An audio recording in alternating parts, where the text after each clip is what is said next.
Hey guys, today's video is about how you could change your voice when you have a mic on.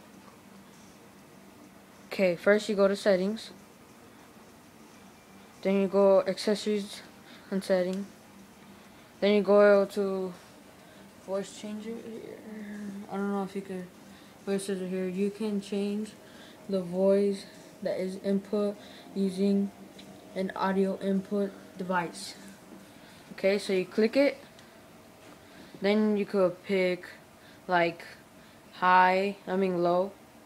Is the blue is low, and then once you get a little high, look, once you get higher, it'll start to like make it'll turn higher, and then it sound like a little bit squeaky, like freaking Fred, the annoying little guy. All right, and that's how you do it. Please comment, rate, and like, and then see you in my next video.